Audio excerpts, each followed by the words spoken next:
네, 2019년 2월 21일 큐티앱에 시작하도록 하겠습니다. 죽음의 자리에서도 충성하는 제자. 마가복음 15장 33절에서 47절 말씀 읽도록 하겠습니다. 제6시가 되매 네, 제6시가 되매 온 땅에 어둠이 임하여 제9시까지 계속하더니 제9시 예수께서 크게 소리 지르시되 엘리 엘리 라마 사박다니 하시니 이를 번역하면 나의 하나님 어찌하여 나를 버리셨나이까 하는 뜻이라. 곁에 섰던 자 중 어떤 이들이 듣고 이르되 보라 엘리야를 부른다 하고 한 사람이 달려가서 해먼에 신 포도주를 적시어 갈대에 깨어 마시게 하고 이르되 가만두라 엘리야가 와서 그를 내려주나 보자 하더라. 예수께서 큰 소리로 지르시고 숨지시니라. 이에 성소 휘장이 위로부터 아래까지 찢어져 둘이 되니라.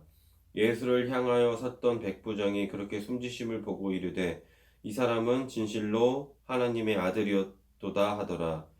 멀리서 바라보는 여자들도 있었는데 그 중에 막달라 마리아와 또 작은 야고보와 요새의 어머니 마리아와 또 살로메가 있었으니 이들은 예수께서 갈릴리에 계실 때에 따르며 섬기던 자들이요 또 이 외에 예수와 함께 예루살렘에 올라온 여자들도 많이 있었더라.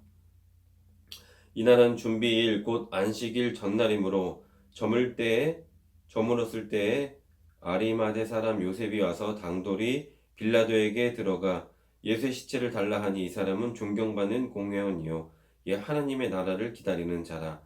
빌라도는 예수께서 벌써 죽었을까 하고 이상히 여겨 백부장을 불러 죽은 지가 오래냐 묻고 백부장에게 알아본 후에 요셉에게 시체를 내주는지라.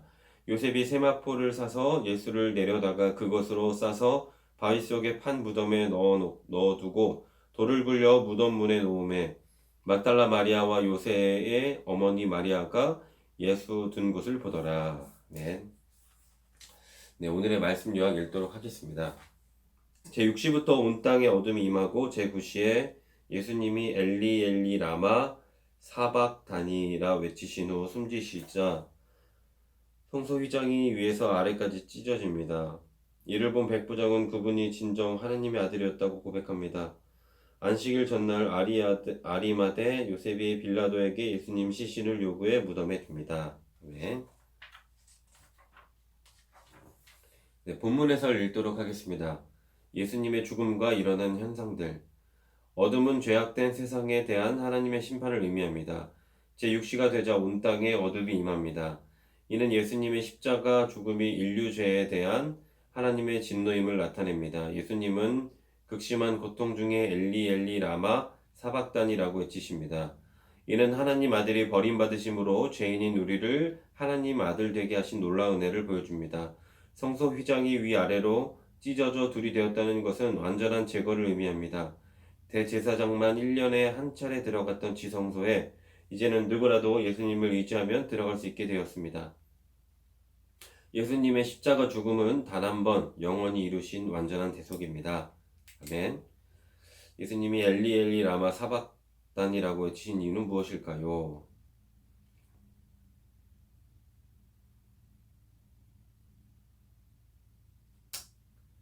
하나님 아들이 이제 버림받았다는 것을 말씀하신 거죠. 우리를 위해.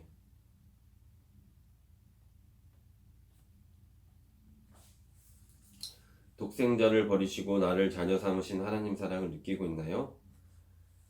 아멘. 느끼고 있습니다, 하나님. 예수님의 죽음과 그 현장에 있던 사람들, 진리를 깨닫는 것은 하나님 은혜로만 가능합니다. 이방인 백부장은 이 사람은 진실로 하나님의 아들이었다 라고 고백합니다. 그는 예수님의 침묵과 순종, 용서와 사랑, 자연현상 등에서 그분의 신적 권위를 느꼈던 것입니다. 갈릴리에서부터 예수님을 따르던 여인들은 멀리서 그분의 죽음을 지켜봅니다. 이들은 사도들 이상으로 예수님께 충성된 제자들입니다. 아리마대 요셉이 예수님 시신을 요구하고 장사 지내는 데에는 큰 용기가 필요했습니다. 예수님과 한통속으로 간주되어 해를 당할 수 있었기 때문입니다. 그런데도 담대히 나선 것은 그가 이제껏 기다려온 하나님 나라를 예수님께서 보았기 때문일 것입니다. 영원한 하나님 나라를 위해 이 땅에서 생명과 권력과 부를 포기하는 것이 진정한 제자의 믿음입니다. 아멘. 예수님을 장사 지낸 아리마대 요셉의 용기는 어떠했나요?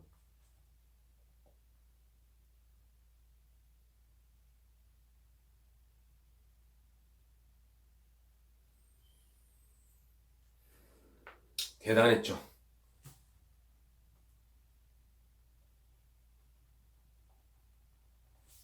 내가 예수님을 선택하기 위해 포기할 것과 용기 있게 취할 행동은 무엇인가요? 사실 요즘에 금전적인 문제 때문에 좀 많이 고민을 하고 있습니다. 모든 걸 내려놓고 하나님께 맡겨드려야 되는데 자꾸 제가 해결하려고 하는 그런 것이 문제인 것 같아요. 그런 것들을 내려놓겠습니다. 내려놓을 수 있게 기도하겠습니다.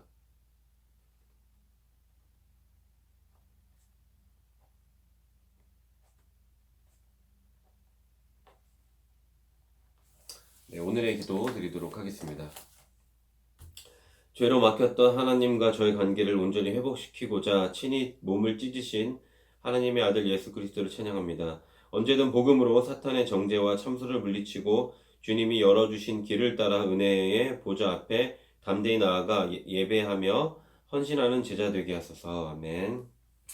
네, 묵상 에세이 읽고 마치도록 하겠습니다. 고통을 통해 가까이 오신 분, 뿌리 깊은 신앙 유재필님의 글입니다.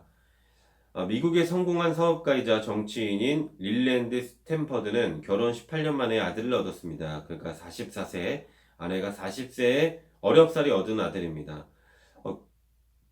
그런데 아들이 15살 때 갑자기 건강이 나빠지자 아내가 아들의 치료를 위해 유럽으로 떠났습니다.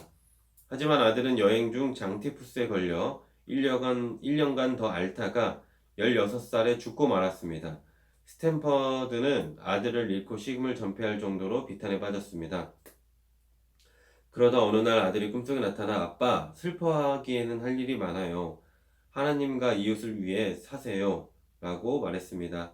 잠에서 깬 스탠퍼드는 정신이 번쩍 들어 절망에서 빠져나왔습니다. 그리고 이날의 불쌍한 아이들을 곧 내 아이들이라는 생각으로 대학을 건립하고 아들의 이름을 따서 릴랜드 스탠퍼드 주니어 대학교라고 명명했습니다. 지금은 이를 줄여 스탠퍼드 대학교라고 부릅니다. 대학 내 중심 건물인 스탠퍼드 대학교 기념교회 벽에는 이런 글귀가 새겨져 있습니다. 하나님은 고통을 통해 인간에게 가장 가까이 다가오신다. 또한 고통을 통해 인간이 하나님께 가장 가까이 다가간다. 스탠퍼드는 친아들의 죽음으로 인해 수많은 청년들의 아버지가 되었습니다. 하나님은 독생자 예수 그리스도를 십자가 죽음에 내어주심으로써 고아처럼 버려진 우리의 아버지가 되어주셨습니다. 그 사랑의 아버지 품 안에 있을 때 우리는 가장 안전하며 평안합니다. 아멘.